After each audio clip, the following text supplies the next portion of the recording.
Hello everyone, I hope that you all are doing good.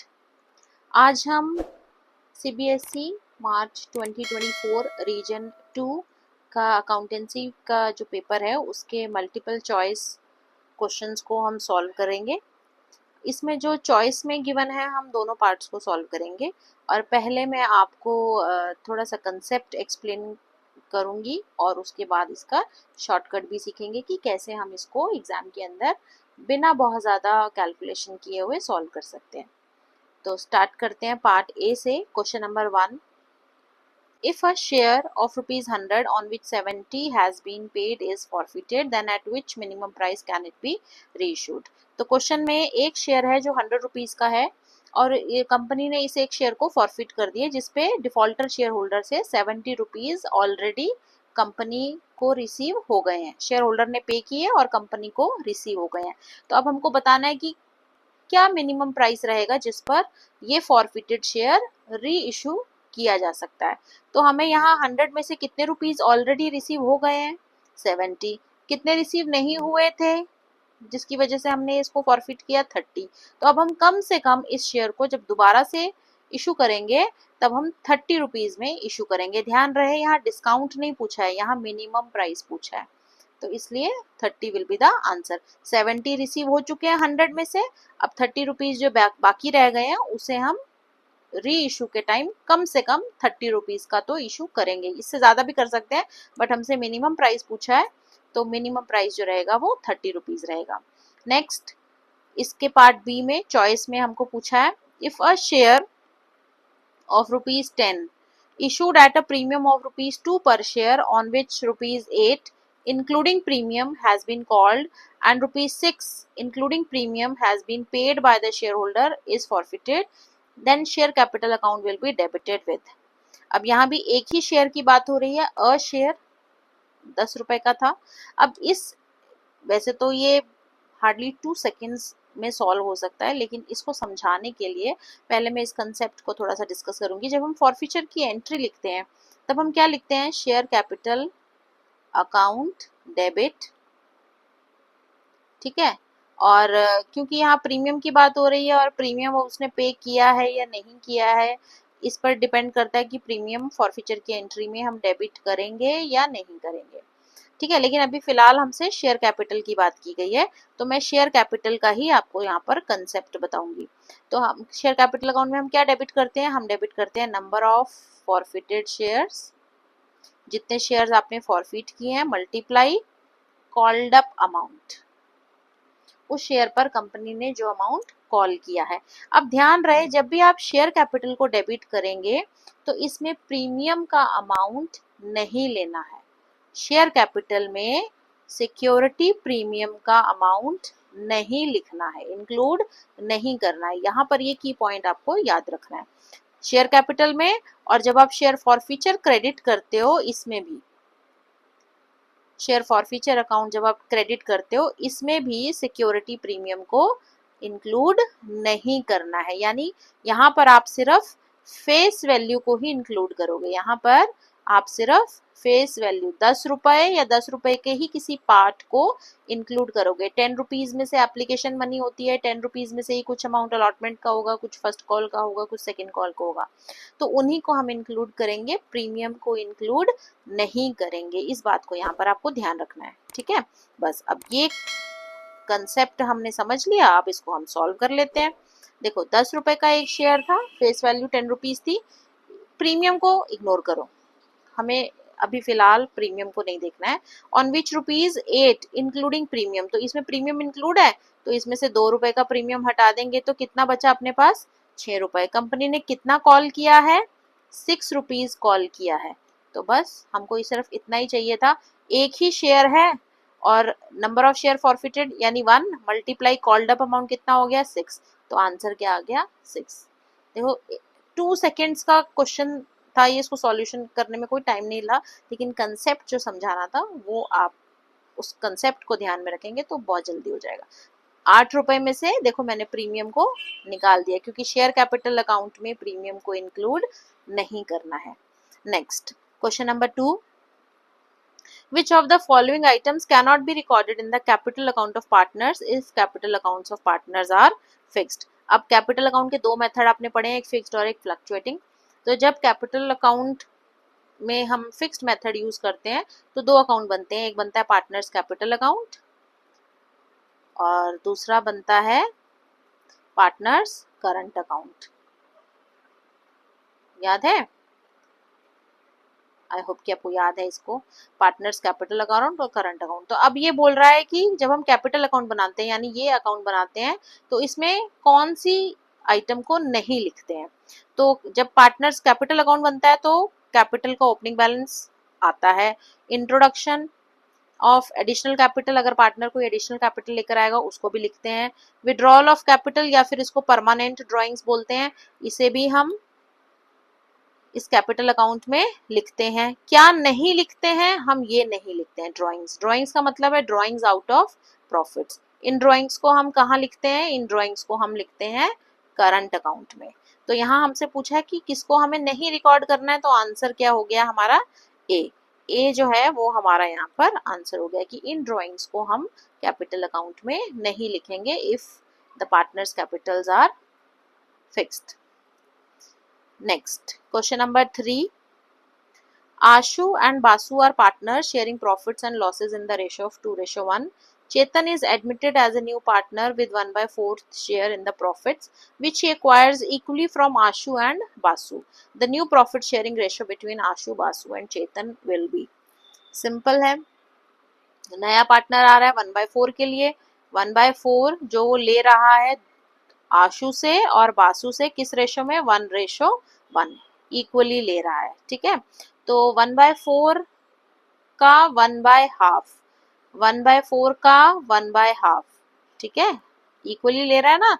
तो ये 1:1 को हम कैसे बोलेंगे कि आशु से कितना शेयर लिया? 1/2, अपने शेयर का 1/2 यानी 1/4 का 1/2, और बासु से भी कितना लिया? अपने शेयर का हाफ, 1/4 का 1/2 यानी आशु ने कितना दे दिया? 1/8 दे दिया और बासु ने कितना दे दिया? 1/8। तो जब हम न्यू रेशो कैलकुलेट करेंगे तो न्यू रेशो में अब आशु की न्यू रेशो कैसे आएगी? आशु का पहले कितना शेयर था? 2/3, 2/3 में से कितना दे दिया उसने? 1/8 यानी 24। अब यहाँ आप डिनोमिनेटर्स को हम सेम कर लेते हैं, यहाँ 8 से मल्टीप्लाई कर लेते हैं और यहाँ 3 से कर लेते हैं, 24 हो गया ना। अब ये 16 - 3 13/24। और बासु का पहले शेयर कितना था? 1/3 और अब कितना दे दिया उसने? 1/8। डिनोमिनेटर्स को हम सेम कर लेते हैं, इधर 24 बनाने के लिए मैंने यहाँ 3 से मल्टीप्लाई कर दिया और उधर 1/3 को 8/8 से मल्टीप्लाई कर दिया। अब ये 8 - 3 5/24 और चेतन का जो शेयर था वो कितना था? 1/4। डिनोमिनेटर सेम करने के लिए 6 से करेंगे ना, 6/24। तो रेशो क्या बन रही है? 13:5:6। तो A is the answer. I hope it is clear. Next, question number 4. On 1st January 2023, Abhishek, a partner, advanced a loan of rupees 3 lakh to the firm. In the absence of partnership agreement, the amount of interest on loan for the year ending 31st March 2023 will be. अब यहाँ loan की date पहले तो ध्यान देनी है कि loan किस दिन लिया है पार्टनर ने, फर्म को किस दिन दिया है? 1st जनवरी 2023। तो 1st जनवरी से 31st मार्च तक उसको इंटरेस्ट मिलेगा यानी 3 मंथ्स का इंटरेस्ट मिलेगा। और यहाँ पर अब पार्टनरशिप डीड नहीं है, तो what are the rules in absence of partnership deed? अगर पार्टनरशिप डीड नहीं है तो पार्टनर को कितना इंटरेस्ट मिलेगा? 6% per annum. Per annum stands for 12 months, तो 12 महीने का उसको 6% के हिसाब से मिलेगा। लेकिन यहाँ तो लोन का टाइम पीरियड फॉर 3 मंथ्स है, तो बस क्विकली आप यहाँ पर इंटरेस्ट कैलकुलेट कर लो। सिंपल, हम क्या लिखेंगे? लोन का amount 3 lakh, rate of interest 6%। ये आपको रूल याद है कि आप पार्टनरशिप डीड नहीं है या पार्टनरशिप एग्रीमेंट के ना होने पर पार्टनर को फर्म से कितना इंटरेस्ट मिलेगा? 6% पर एनम। पर एनम लगा है तो हमको मंथ्स भी देखना पड़ेगा, तो 1st जनवरी से 31st मार्च तक हो गया 3 मंथ्स। अब इसको फाइंड आउट कर लेते हैं। तो ये हमारा आंसर कितना आ गया? 4500। नेक्स्ट चॉइस में है, if a partner withdraws a fixed amount at the end of each quarter, interest on drawings will be charged for dash months. Simple है, फिक्स्ड अमाउंट है और एंड ऑफ ईच क्वार्टर है, तो इसका तो मैंने शॉर्टकट ट्रिक का video बना रखा है। तो वहां पर अगर हम देखेंगे क्वार्टर, अब यहाँ एंड बोला है तो n-3, 3 क्यों है, क्योंकि यहाँ पर एंड ऑफ ईच क्वार्टर है, दो क्वार्टर्स के बीच में 3 मंथ्स का गैप रहता है इसलिए, और एंड है तो माइनस कर दिया अपॉन 2। अब n यहाँ क्या रहेगा 12, 12 माइनस 3 अपॉन 2, तो 9/2 यानी 4/4.5 या फिर 4.5 भी हम बोल सकते हैं। तो आंसर आ गया हमारा D. Next question number 5, Bhim, Arjun and Nakul were partners in a firm sharing profits and losses in the ratio of 4:3:3. With effect from 1st April 2023, they agreed to share profits equally. Due to change in the profit sharing ratio, Arjun's gain or sacrifice will be. तो हमें सिर्फ अर्जुन का ही find out करना है, तो अर्जुन का देख लेते हैं। अगर आप सेक्रीफाइसिंग रेशो या गेनिंग रेशो कोई सा भी फॉर्मूला आप इसमें यहाँ लगा सकते हो। सेक्रीफाइसिंग का फॉर्मूला क्या है, old ratio minus new ratio.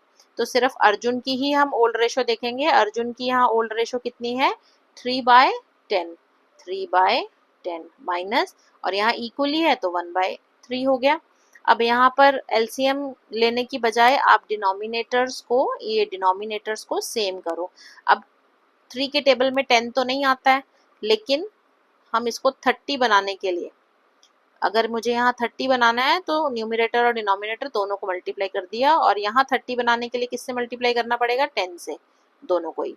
तो यहाँ आ गया ऊपर 3 3s are 9, 9 माइनस 10 तो -1/30। अब सेक्रीफाइसिंग रेशो अगर माइनस में आ रही है यानी इस पार्टनर ने गेन किया है, तो gain 1/30 is the answer. Next question number 5 का ही पार्ट 2 चॉइस में, Neeru and Meetu are partners in a firm with capitals of 2 lakh and 1,50,000 respectively. If the firm earned a profit of 17,500 for the year ended 31st March 2023, then interest on capital at 10% per annum would be. Interest on capital का जब भी आपको question दिया होगा ना, तो एक बात यहाँ पर ध्यान रखनी है कि हमें चेक करना है कि कंसेप्ट वो तो नहीं है कि where profits are less than the amount of interest on capital. Inadequate profit वाला केस तो नहीं है, ये चेक करना है हमको, ठीक है। inadequate वाला जो प्रॉफिट्स होते हैं तो उस केस में क्या करते हैं, तो हम ये चेक करने का मैंने आपको पिछली वीडियो में भी एक तरीका बताया था।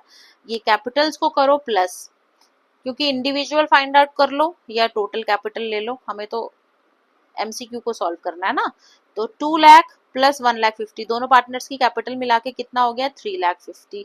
3,50,000 का इंटरेस्ट हमको देना है 10%, तो इंटरेस्ट बन रहा है 35,000। बिल्कुल ये वही केस है जहां इंटरेस्ट का अमाउंट ज्यादा है और प्रॉफिट कम है। तो इस केस में अभी हमने चेक कर लिया। अब हम इस केस में क्या करते हैं, इस केस में हम करते हैं कि हम प्रॉफिट्स को ही, in case of inadequate profits are distributed in which ratio, distributed in the ratio of interest on capital to partners, ठीक है। उनकी जो इंटरेस्ट जो बनता दोनों पार्टनर्स का उसी रेशो में हम बांटते हैं। लेकिन अब हम एक एमसीक्यू के लिए दोनों का इंडिविजुअल पहले इंटरेस्ट निकालेंगे फिर क्या रेशो निकालेंगे, बिल्कुल नहीं।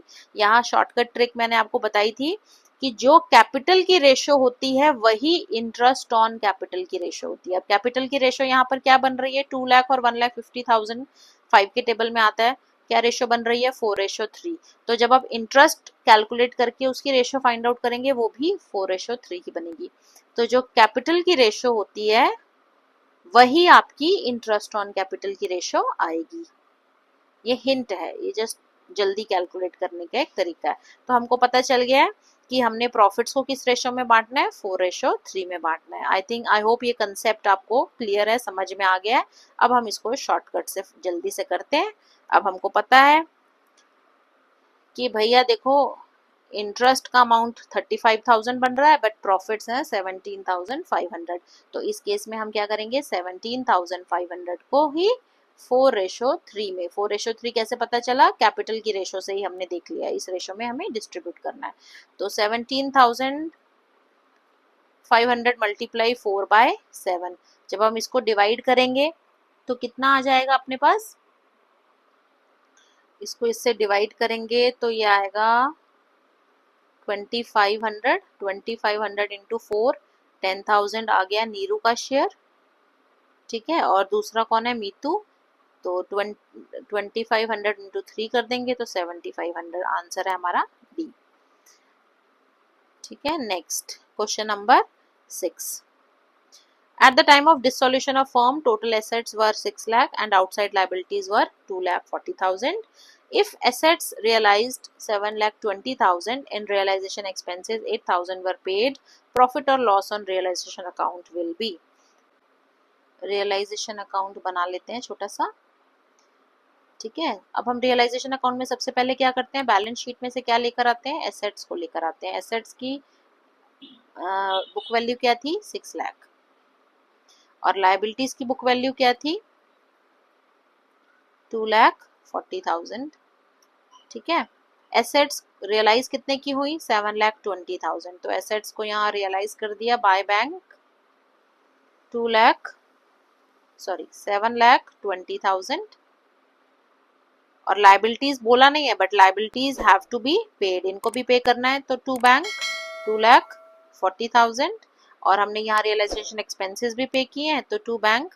ये टू बैंक और बाय बैंक आपको लिखने की जरूरत नहीं है, बट मैं आपको समझा रही हूँ इसलिए मैं लिख रही हूँ, ठीक है। अब यहाँ देखो, इसको टोटल करेंगे तो कितना आएगा आपका?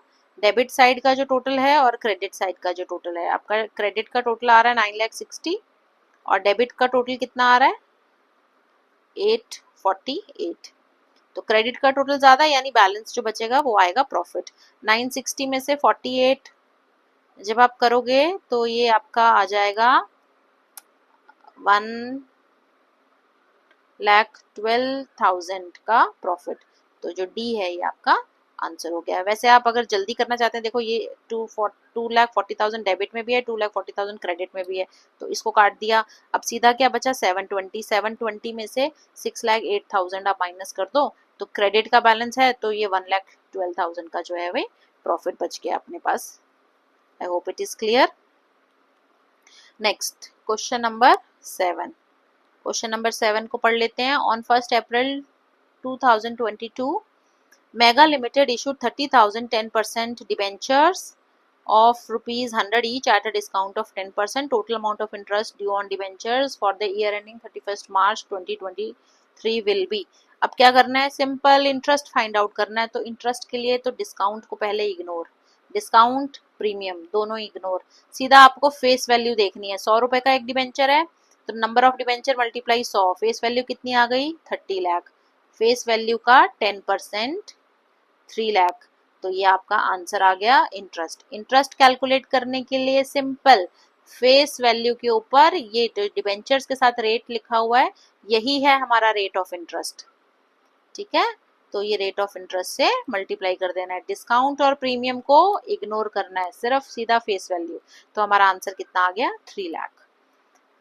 Next question number 8। Kishore and Bimal are partners in a firm sharing profits and losses in the ratio of 4:3. Nand is admitted as a new partner in the firm for 1/4 share in the profits. Kishore and Bimal decide to share profits and losses equally in the future. तो आपको sacrificing ratio किशोर और बिमल की बतानी है। यहाँ क्या बोला है कि फ्यूचर में दोनों जो है वो इक्वल बांटेंगे। तो यहाँ let total profit be 1, ठीक है।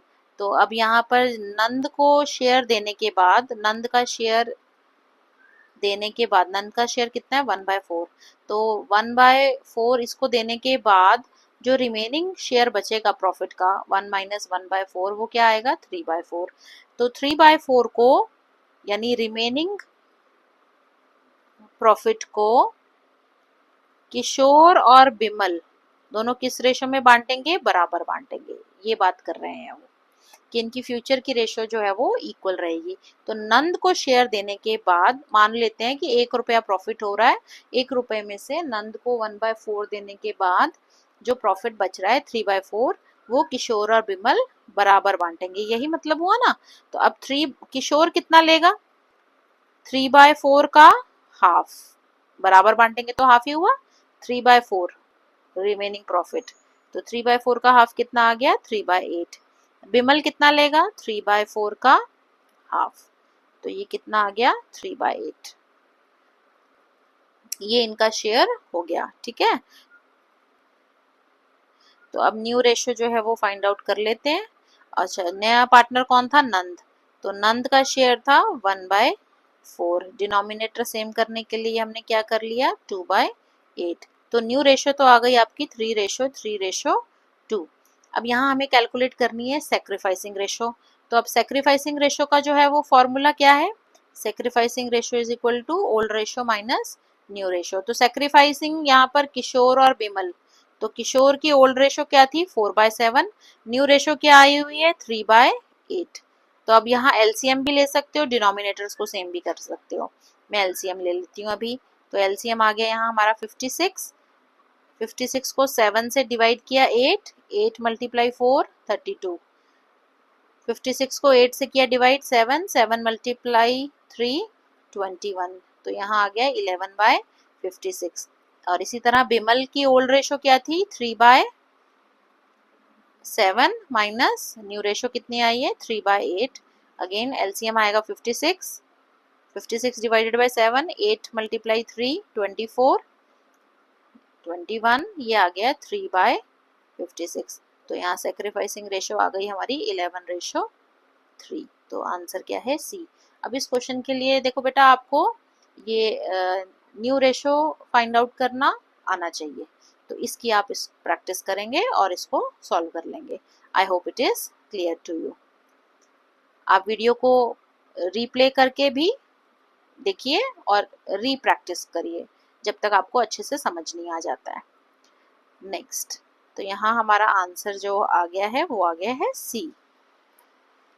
ठीक है, पढ़ लेते हैं नेक्स्ट क्वेश्चन को। चॉइस में है अपने पास, Raju, Sohan and Tina are partners in a firm sharing profits and losses in the ratio 2:1. Tina is guaranteed a minimum amount of 40,000 as share of profit every year. Any deficiency on that account shall be borne by Raju. If profit of the firm for the year ended is 1,60,000, तो Raju will bear deficiency of. तो पहली बात तो जब देखो question choice में given होना, तो आपको वो क्वेश्चन करना है जिसमें कम टाइम लगेगा और जिसमें आप ज़्यादा कॉन्फिडेंट हो। ठीक है, तो हम अभी प्रैक्टिस के टाइम पे तो दोनों ही कर रहे हैं, लेकिन पहला पार्ट जो था वो काफ़ी लेंथी था। चॉइस में जो दूसरा पार्ट है वो जल्दी हो जाएगा। तो अगर मैं चूज़ करती तो मैं राजू, सोहन और टीना वाला सॉल्व करती, बट आपके पास टाइम है तो आप दोनों को अटेम्प्ट कीजिए। ठीक है, अब हमको यहाँ पर सिर्फ राजू को ही बताना है कि कितनी डेफिशिएंसी बियर करेगा। अब हम देखिए कि यहाँ पर गारंटी किसको दी गई है, टीना को दी गई है। तो टीना का शेयर कितना है, 1/5। गारंटी हमने दी है 40,000 की। ठीक है, 1,60,000 का जब आप 1/5 करोगे, पहले तो देखो टीना को कोई डेफिशिएंसी आ भी रही है या नहीं। तो टीना को जब हम बांटेंगे प्रॉफिट तो कितना देंगे, 1/5। 1,60,000 का 1/5 जो है वो आएगा हमारा 32,000। ठीक है, देखो टीना का शेयर बनता कितना है, 32,000, लेकिन हमने इसको गारंटी कितनी दी थी, 40,000 की। कितना कम पड़ रहा है, 8,000। तो 8,000 हम पढ़ चुके हैं कि पूरी की पूरी डेफिशिएंसी सिर्फ राजू ही बेयर करेगा। तो आंसर कितना हो गया, सीधा 8,000 जो कम पड़ रहा है। Next question number 9। अब यहाँ असर्शन और रीजन है। असर्शन क्या है, court does not intervene when dissolution of partnership takes place. और रीजन क्या है, dissolution of partnership takes place by mutual agreement between the partners. तो बिल्कुल सही है कि जब पार्टनर्स आपसी सहमति से डिसॉल्व करते हैं फर्म को तो कोर्ट इंटरवेन नहीं करता है। तो A is the answer. Next question number 10। Maharaja Limited took over assets of rupees 15 lakh and liabilities of rupees 2 lakh of Dolphin Limited for an agreed purchase consideration of 12,60,000. It was agreed that the purchase consideration will be paid by issuing 11% debentures of rupees 100 each at 10% discount. Number of debentures issued will be. तो हमको यहाँ पर find out करना है कि हम कितने debentures issue करेंगे।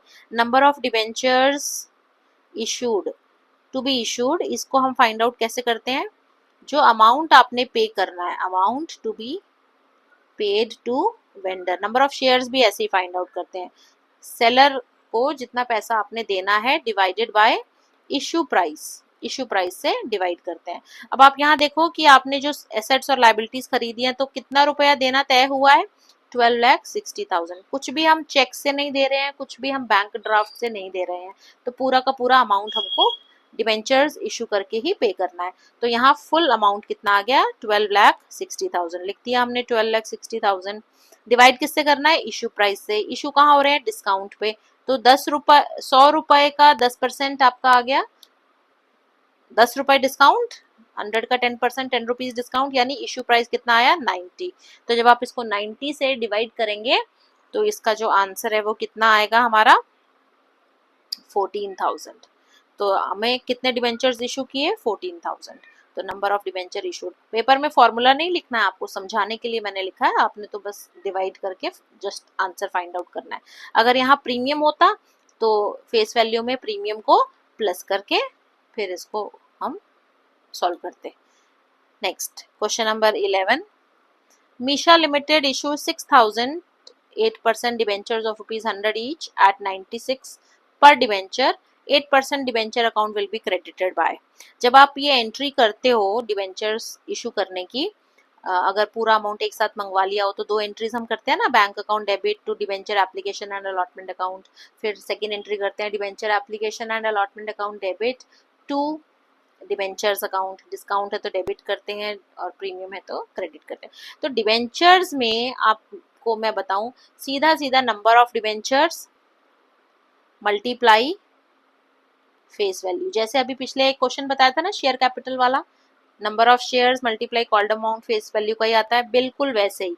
तो नंबर ऑफ डिवेंचर्स कितना है, 6,000, और फेस वैल्यू कितनी है, 100। तो सीधा मल्टीप्लाई करो 6,000 मल्टीप्लाई 100, तो आंसर कितना आ जाएगा, 6 लाख। डिवेंचर अकाउंट में हम क्रेडिट करेंगे पूरी फेस वैल्यू, क्योंकि बाकी का डिस्काउंट और बिना डिस्काउंट 96 और 4 रुपीज तो दूसरे अकाउंट्स में जाएंगे।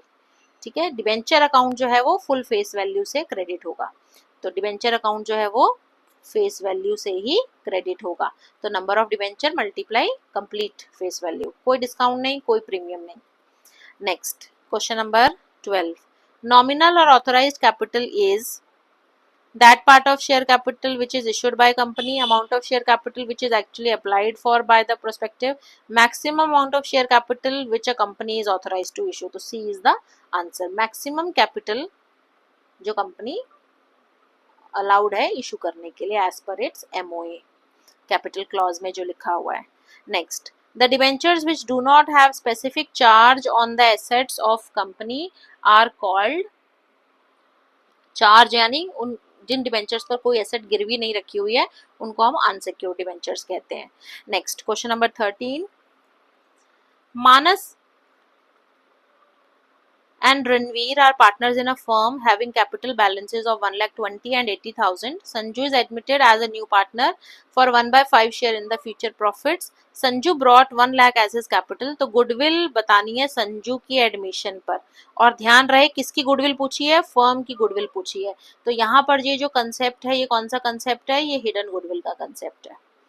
ऊपर क्वेश्चन में कहीं हमें गुडविल की बात नहीं की हुई है, दोनों पार्टनर्स की कैपिटल गिवन है और ये बोला है कि संजू 1 लाख रुपीज जो कैपिटल लेकर आया है, अब हमको बताना है कि संजू के एडमिशन पे फर्म की क्या गुडविल थी। तो सिंपल है, पहले हम इसमें फर्म की कैपिटल फाइंड आउट करेंगे। फर्म की इसमें पहला स्टेप क्या रहता है कि न्यू पार्टनर के बेसिस पे फर्म की कैपिटल फाइंड आउट करेंगे। तो पिछली वीडियो में मैंने ये एडजस्टमेंट समझाई भी थी, आप उस वीडियो को जाकर देख सकते हैं पार्ट 1 को। तो फर्म की कैपिटल कैसे फाइंड आउट करेंगे, संजू की कैपिटल, फर्म की capital on the basis of new partner. New partner कौन है यहाँ, संजू। तो संजू की कैपिटल के बेसिस पे हम फाइंड आउट कर रहे हैं, और इसका ही शेयर कितना है 1/5, तो 1/5 का रेसिप्रोकल कर देंगे। तो फर्म की कैपिटल आ गई 5 लाख, लेकिन 5 लाख आंसर नहीं है अभी 5 लाख आंसर नहीं है। ठीक है, अभी हम पार्टनर्स की टोटल कैपिटल भी फाइंड आउट करेंगे, टोटल कैपिटल ऑफ पार्टनर्स। अब तीनों पार्टनर्स की संजू को मिलाकर इनकी कैपिटल कितनी बनती है, 1,20,000 प्लस रणवीर की 80,000 प्लस संजू की 1 लाख। तीनों की कैपिटल को अगर हम जोड़ें तो तीनों की कैपिटल बनती है 3 लाख।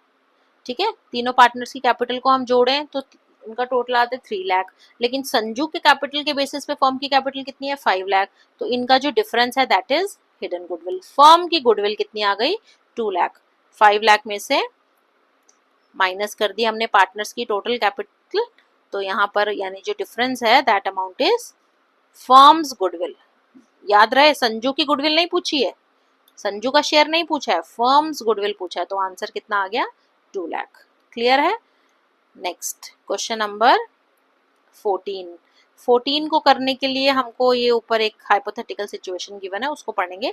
पहले हम क्वेश्चन देख लेते हैं। Interest on capital payable to Vivek will be, again interest on capital आ गया है, तो मैं यहाँ पर फिर से वो चेक करना है आपने कि इंटरेस्ट ऑन कैपिटल और प्रॉफिट इनएडिक्वेट प्रॉफिट्स वाला केस तो नहीं है, वो चेक करना है हमको। तो पढ़ लेते हैं ऊपर केस को। Vivek and Nisha were partners in a firm sharing profits and losses in the ratio of 3:2। On 1 April 2022, देखो ओपनिंग कैपिटल ही गिवन है हमको, क्योंकि इंटरेस्ट ऑन कैपिटल जो है वो ओपनिंग कैपिटल पे ही फाइंड आउट करते हैं। Their capitals were rupees 8 lakh and rupees 4 lakh respectively. On 1st July 2022, Vivek introduced additional capital of rupees 2 lakh. During the year, Vivek's drawings were 40,000, while drawings of Nisha were 80,000. As per partnership agreement, interest on capital is allowed at 6% per annum और drawings पर हम charge करेंगे 5% per annum. Net profit for the year ended 31st March 2023 amounted to 6,50,000। नहीं, यहाँ इनएडिक्वेट profits का case नहीं है, यहाँ पर जो विवेक है वो एडिशनल कैपिटल भी लेकर आया और डेट भी गिवन है, तो टाइम पीरियड का ध्यान रखना है। तो अप्रैल से 1 जुलाई तक, अप्रैल मई जून कितने महीने हो गए 3 महीने, 3 महीने तक विवेक जो है वो पहला पार्टनर है, तो विवेक की कैपिटल कितनी थी 8 लाख, तो पहले 3 महीने पे इंटरेस्ट लगेगा 8 लाख पे 6% पर एनम के हिसाब से। ये कितना आ जाएगा अपने पास, ये आ जाएगा फर्स्ट 3 मंथ्स का 12,000 रुपीज 12,000। ठीक है, फिर 1 जुलाई से 31 मार्च वो कितने रुपए और लेकर आया है, इंट्रोड्यूस किए उसने 2 लाख, तो 8 लाख में 2 लाख और प्लस कर देंगे, तो अब उसकी कैपिटल कितनी हो गई 10 लाख, तो 10 लाख पे 6% 9 मंथ्स का।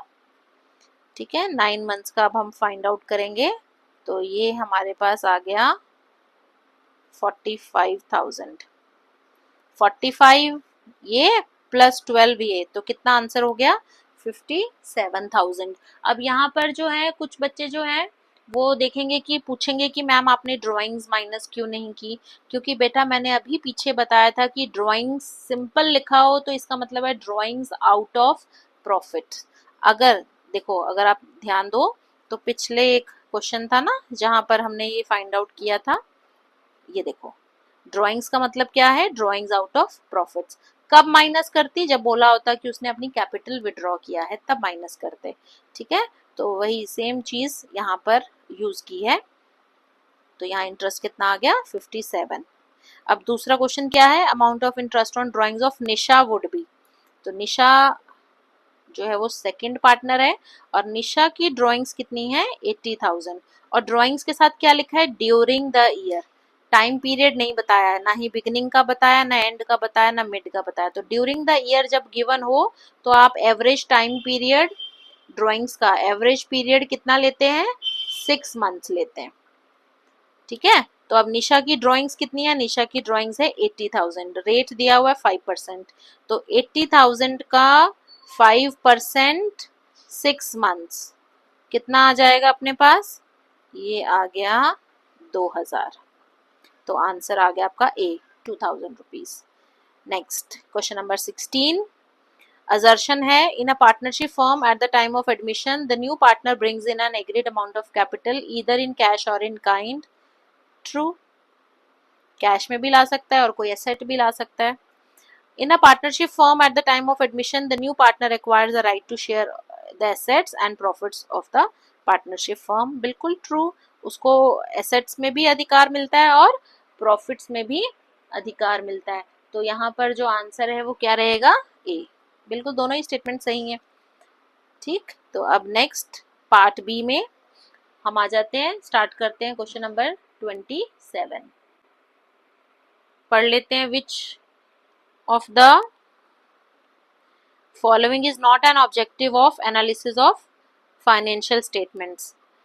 To assess the current profitability and operational efficiency of the firm, to ascertain relative importance of different components of financial position of the firm, to consider the impact of price level changes, to identify reasons for the change in profitability and financial. हमें बताना है not the objective.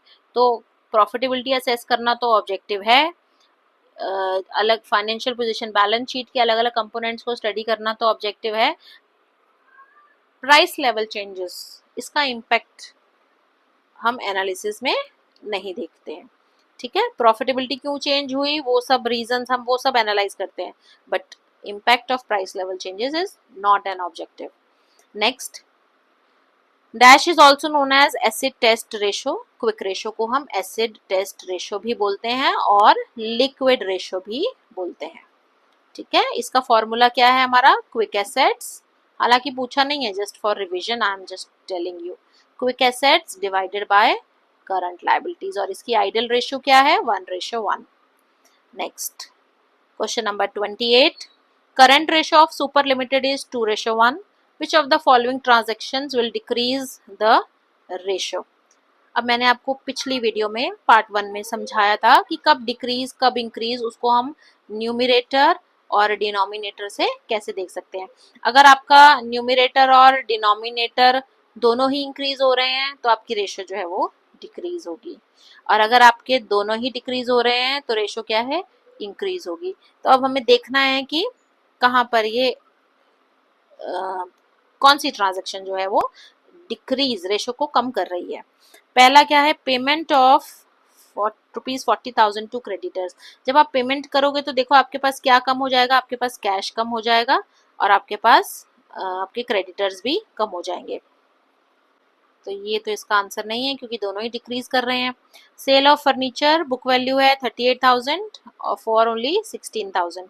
तो यहाँ पे cash आपका जो बढ़ गया है वो बढ़ गया है 16,000 से, और अगर क्रेडिट पे भी बेचा है तो देखो डेटर्स बढ़ गए होंगे, डेटर्स या कैश दोनों ही करंट एसेट है, ठीक है। और फर्नीचर सेल किया है तो फर्नीचर तो करंट एसेट नहीं है तो उस पर कोई इफेक्ट नहीं होगा, और करंट लायबिलिटी पे भी यहाँ कोई इफेक्ट नहीं है, तो सिर्फ न्यूमिरेटर ही इंक्रीज हुआ है, तो इसमें भी रेशो डिक्रीज नहीं होगी।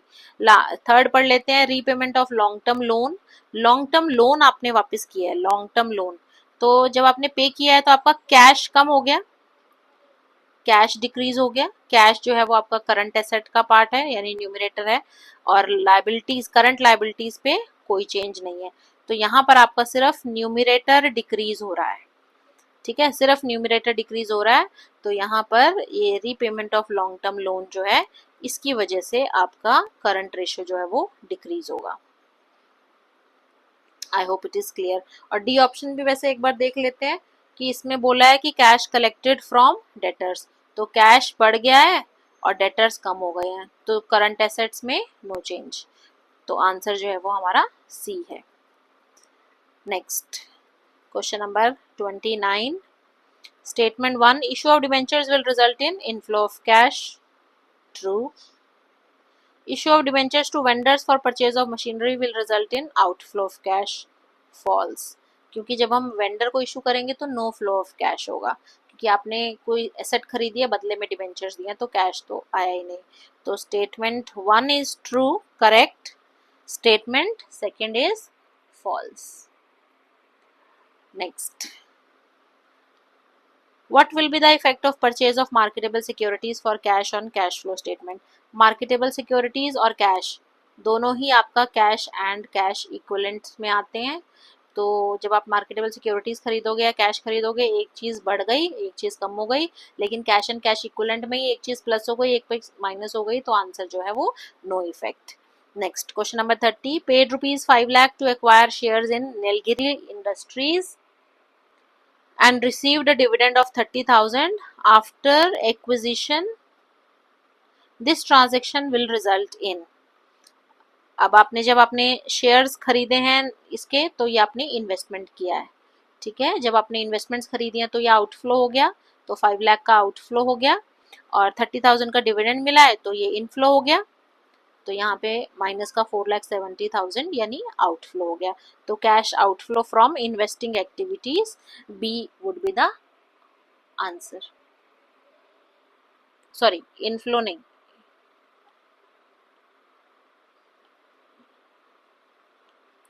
D would be the answer. 4,70,000 investing activities, outflow 4,70,000। तो ये हो गए हमारे multiple choice questions March 2024 region 2 का पेपर। I hope it is clear to you. अगर आपको कोई भी क्वेश्चन में डिफ़िकल्टी फील हो या कोई भी क्वेश्चन में डाउट हो तो आप वीडियो को रीप्ले कर कर देख सकते हैं। अगर आपको वीडियो पसंद आती है then please like, share and subscribe. और अगर आप इसी तरह प्रैक्टिस करते रहेंगे तो आपका एग्ज़ाम बहुत अच्छे से जाएगा। Thank you so much. Thank you. God bless you all.